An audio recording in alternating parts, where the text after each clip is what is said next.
Bonsoir, ce soir nous allons parler de légitime défense, de l'article 122.7 du Code pénal. C'est un article très intéressant, tout le monde en parle et en fait très peu de gens le connaissent. Donc c'est pour ça que je vais essayer de vous apporter quelques éclaircissements. Par contre, je tiens à vous dire, je ne suis pas avocat, je ne suis pas spécialiste du droit, je suis juste quelqu'un qui s'intéresse à la loi et qui est allé chercher de la documentation, des informations et qui a aussi écouté autour de lui les témoignages des uns et des autres qui ont été confrontés à la justice. Et là, vous allez voir que c'est pas si facile que ce qu'on pourrait croire. Donc, en tout premier, il faut savoir que seul l'État a la légitimité de l'usage de la force. C'est pour ça qu'en France, nous ne sommes pas tous armés comme aux États-Unis, parce que nous, c'est pas marqué dans notre Constitution. Et le citoyen doit se servir de l'État pour être protégé, ou plutôt l'État doit protéger les citoyens. Sauf, de temps en temps, il se peut que le citoyen bénéficie de cet état de légitime défense, et auquel cas, l'État lui donne le droit, dans ce cas précis, d'être violent envers quelqu'un d'autre.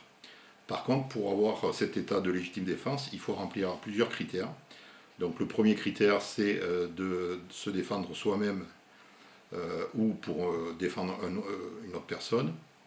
Donc on n'a pas le droit de se défendre pour des idées politiques ou pour des idées religieuses. Ensuite, il faut que la défense soit immédiate, c'est-à-dire que vous réagissez dans l'instant. Et ça, c'est assez compliqué. Beaucoup de gens ne comprennent pas que si l'agresseur a fait un pas en arrière, ou si vous a tourné le dos, ou s'il a arrêté l'agression, même si vous avez mis un gros pain dans la figure, l'agression est terminée. Vous n'avez pas à vous venger, à lui sauter dessus, sauf s'il continue à vous agresser, bien entendu, ou s'il y a un risque qu'il puisse continuer, auquel cas il faudra le prouver. Tout ce que je vous dis là dans un premier cas, ce sera à vous à prouver. Donc vous voyez déjà un petit peu la difficulté. Ensuite, il faut que la riposte soit proportionnelle à l'attaque. Là aussi, c'est très compliqué. Et ce n'est pas uniquement dû à l'usage d'une arme. C'est aussi dû à l'aspect de votre agresseur, vos capacités physiques. Si vous êtes champion d'arts martiaux et que vous faites 1m90, forcément la proportionnalité ne sera pas la même qu'une jeune fille de 17 ans qui pèse de 45 kg, forcément. Donc ça aussi, ça s'apprend, on étudie les différents cas de figure pour essayer d'être le plus en accord possible avec la loi. Le souci de la proportionnalité, c'est que tout rentre en compte. Vos compétences, votre musculature, parce que le jour où vous serez devant un juge, forcément il vous verra.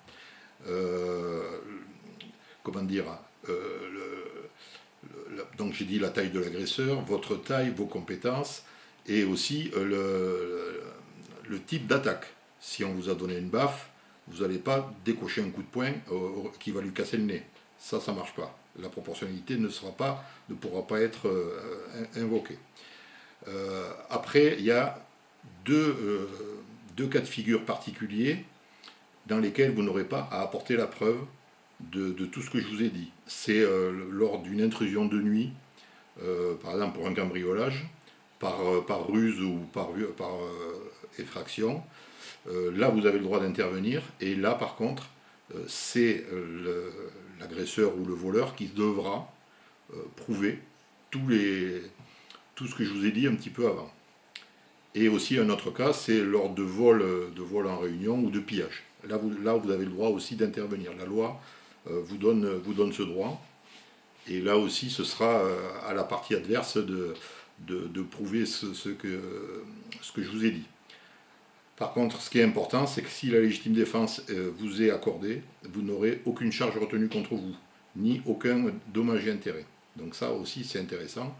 Mais par contre, revers de la médaille, la légitime défense est rarement accordée par les juges, parce que justement, il suffit qu'il y ait un des critères qui ne soit pas appliqué, et le juge peut refuser de vous accorder la légitime défense. Donc vous pouvez aller voir sur internet, vous pouvez aller voir sur des forums d'avocats avec des comptes rendus de séances de tribunal, et vous serez étonné combien de victimes sont condamnées à des dommages et intérêts, voire même à des amendes, alors qu'en fin de compte, quelqu'un leur a sauté dessus et ils pensaient pouvoir se défendre sans problème. Voilà, donc écoutez, c'est assez compliqué parce que j'ai eu un problème technique avec ma tablette. Donc là, j'essaye avec mon appareil photo. Lors des prochaines vidéos, on va essayer de parler aussi de harcèlement de rue, harcèlement scolaire ou harcèlement au travail. On va aussi parler de négociation, justement pour éviter l'agression, négociation face à quelqu'un d'énervé, en colère ou quelqu'un qui vous veut du mal. Donc ça aussi, ça s'apprend. Le langage non verbal, en fait, toutes ces techniques. Je vous donnerai des petits conseils, des petites astuces qui peuvent souvent se sortir d'un mauvais pas. Voilà, et je vous souhaite à tous une bonne soirée. Ciao, ciao.